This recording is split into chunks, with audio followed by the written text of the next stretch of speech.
my topic of presentation is a bit of tongue twister, pyrophosphate nuclear scintigraphy, but I try to make it as simple as possible. And to briefly state that,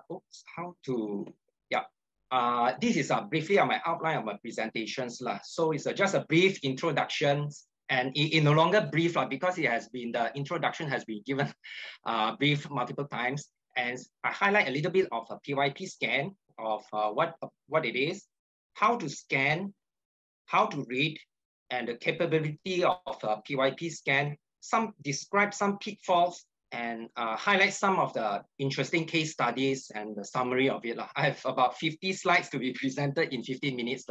So cardiac ATTR, as Dr. K has already mentioned, the TTR actually stands for the transportation of the thyroid hormone and the retinol, which is a vitamin A.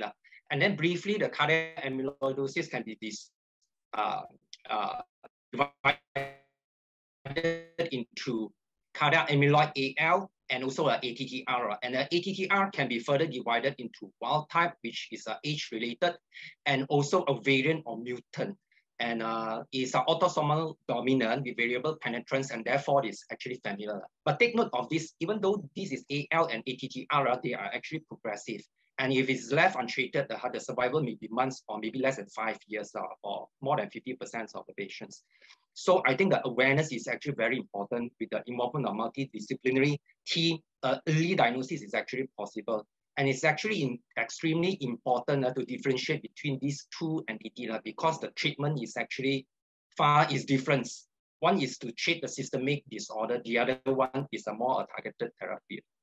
So for definitive diagnosis, endomyocardial biopsy, I think nobody can challenge it. It will remain as a gold standard. But what is the negative point of endomyocardial biopsy? It requires really high expertise and experienced cardiologists. So it's not widely available. It's only in major institutions. And the complication can be catastrophic.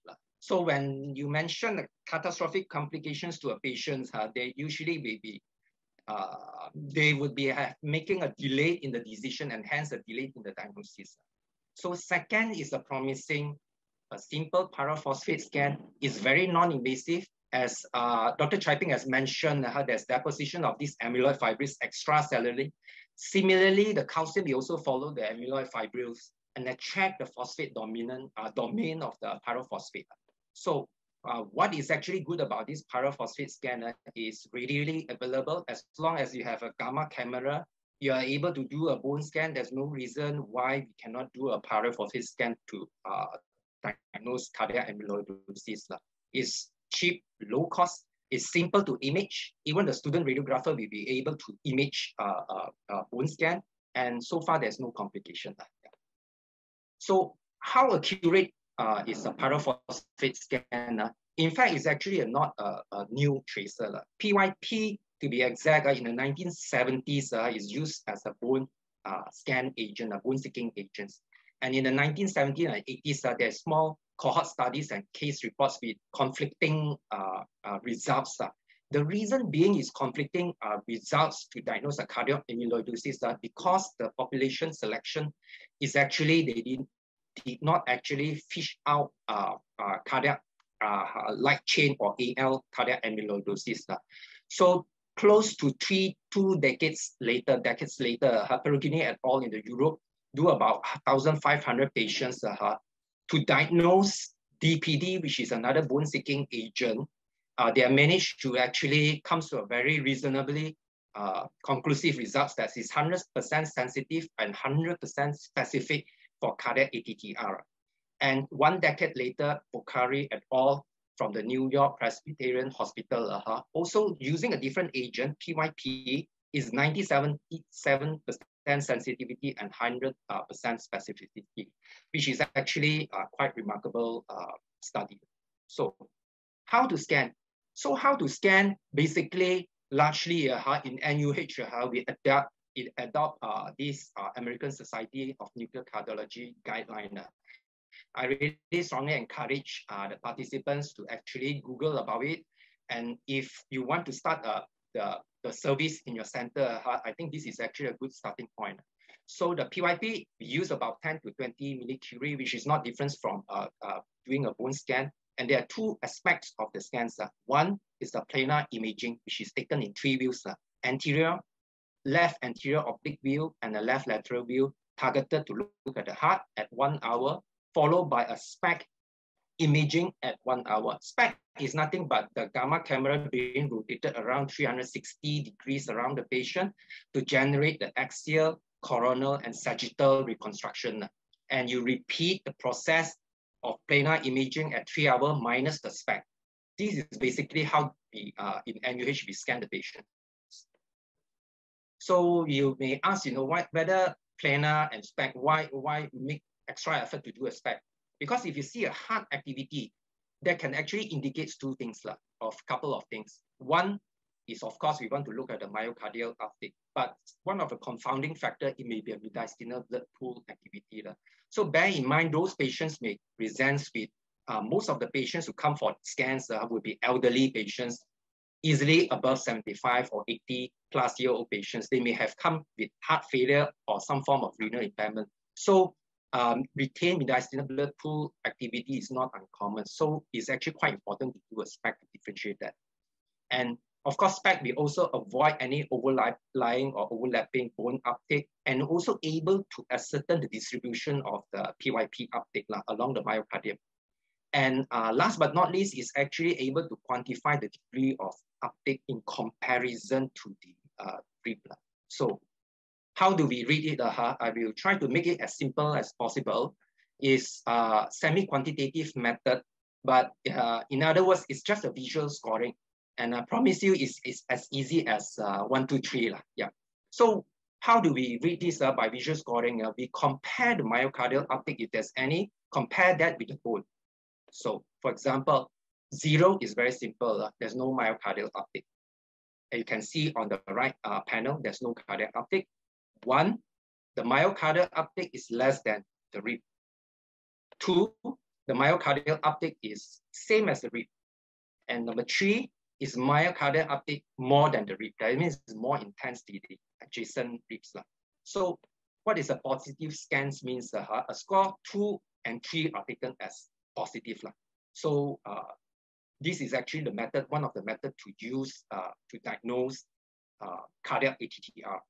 So what's the other method?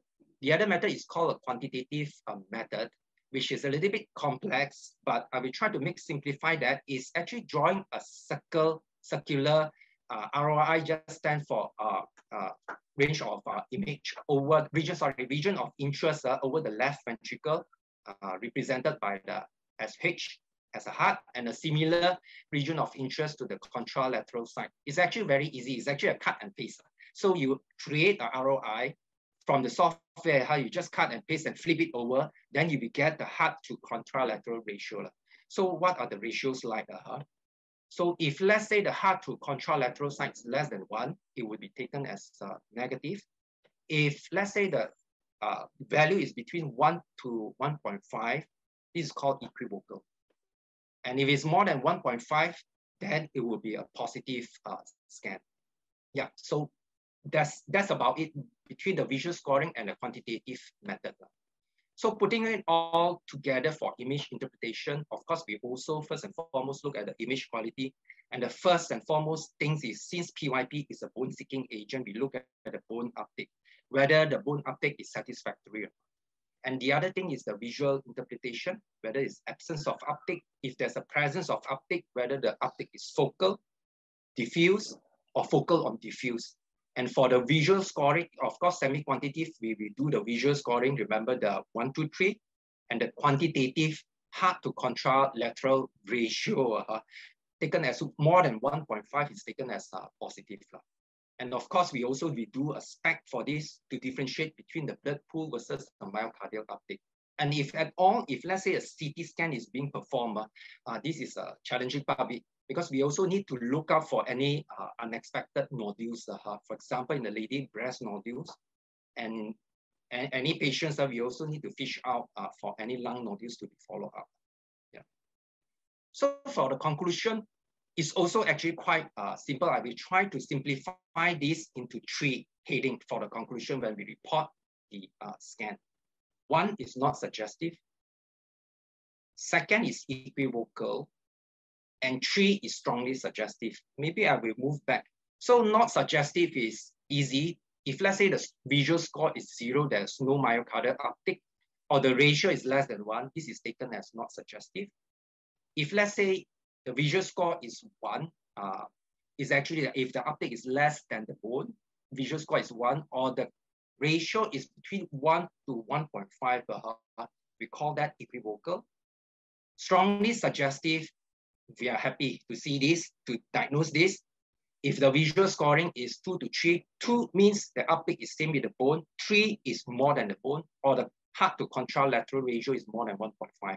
So this is the conclusion for PYP scan, what we are doing in NUH and how we report this. Yeah. So regarding what are the diagnostic capability for this nuclear scan, as I've already mentioned, is actually very highly sensitive and highly specific for ATTR. The specificity can be 90 to 100%. If let's say you select the patients carefully, ruling out any monoclonal gammopathy, then you are able to differentiate ATTR from AL, cardiac amyloidosis with high confidence. Up to now, I have to say, I think this is the only imaging modality that are able to differentiate these 2 disease entity. And number 3 is suitable for a patient. If let's say patient have cardiac pacemaker, which is not uncommon in elderly with disturbed cardiac rhythm and underlying renal impairment or renal failure, which prohibit the usage of gadolinium. Because you know that gadolinium, when used in the renal failure patients can develop into what we call the nephrogenic systemic sclerosis. And also it will allow possible early detection before anatomical or functional change, because it's actually known that metabolic imaging is actually can pick up lesions earlier than anatomical or functional changes. So this is actually quite a promising and simple tool to use. And of course, I put a question mark is, if let's say the ATTR variant or mutant, they are gene carrier or family member, maybe there's actually a potential role to see whether there's any cardiac involvement by this PYP scan. And last but not least is disease monitoring and follow-up. So these are actually quite a promising and reliable tool and simple to use. So now come to the pitfalls. So when we are talking about pitfalls, we are actually talking about false positive and false negative.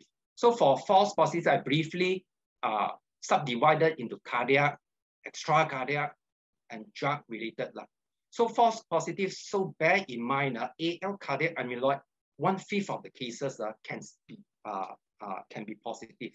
So do not think that when we do a PYP scan, it's positive, definitely is 100% or close to 100% is actually an ATTR. Bear in mind, AL, cardiac amyloid also may mimic that. When we want to say that the specificity is 100%, provided the patient selection, you have already ruled out any monoclonal gammopathy, then you will make the test actually very reliable. And false positive, if you're not careful, we are not doing Spec imaging, a cardiac blood pool because of renal failure or compromised ejection fraction, or even a recent MI less than a week can cause some focal uptake, a false positive. And of course, extracardiac is the overlying structures, the rib fractures or metastatic rib lesions.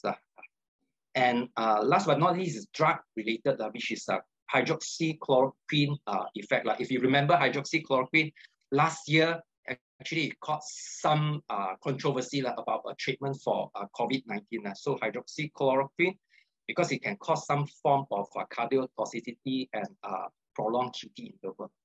So now, the next one, sorry. What about false negative? So in case of ATTR, if it's too early, it can still be negative. And of course, some attenuation factors, if let's say there's overlying pericardial effusion or pleural effusion within the patients, on ladies, breast implants, it can cause some attenuation factor and lead to a false negative findings. And of course, the delayed imaging more than 3 hours because of technical reason, it can cause some false negative findings as well. So now come to the second last part of my presentations is to highlight some of the case studies. Yeah. So this is an 89-year-old gentleman with ejection fraction of 40%. It indicates quite an advanced disease. Also, you can see from the planar imaging itself, you can see outline the heart pretty easily. And this is the sternum and the rib. And if you can see, you can compare that even without doing the spec, you can see the visual scoring is about 3, pretty much 2 or 3 more than the rib uptake. And if let's say you do the quantitative analysis, you draw the region of interest to the contralateral side, we note that for this particular patient is 1.9. If 1.9 is more than 1.5, so this is a case of a strongly suggestive of ATTR. And this patient does not require any what you call that endomyocardial biopsy for this. If let's say there's no evidence of urine or serum monoclonal protein. So the second patient is a 68-year-old gentleman with left ventricular hypertrophy, in particular involving the interventricular septum with global hypokinesia and with apical sparing. The cardiologist has actually picked that up and queried the questionable of amyloid heart disease. And when we do this PYP scan, we actually quite to report that this is actually a very strongly suggestive. As to why? Because you can easily see the heart uptake is definitely more than the rib. So the visual score is 3. And if we do the quantitative analysis, the ROI ratio is 2.3. And in another case is more than 1.5. So this is again a strongly suggestive scan for cardiac ATTR amyloidosis. So a SPEC imaging also, you can see the distribution in these patients is mainly located within the interventricular septum. And the uptake is, you can see, is easily way more than the adjacent rib uptake. So this is another case of a strongly suggestive cardiac ATTR case. So the third case is an 80-year-old gentleman and have underwent a CMR showing a delayed gadolinium enhancement, which is suggestive of cardiac amyloidosis. So you can see the heart is nicely outlined when the uptake is actually definitely more than the adjacent bone. And you do the ratio, again, this is more than 1.5. Is about calculated for this ratio is 2.2, is more than 1.5. Is again a case of strongly suggestive ATTR.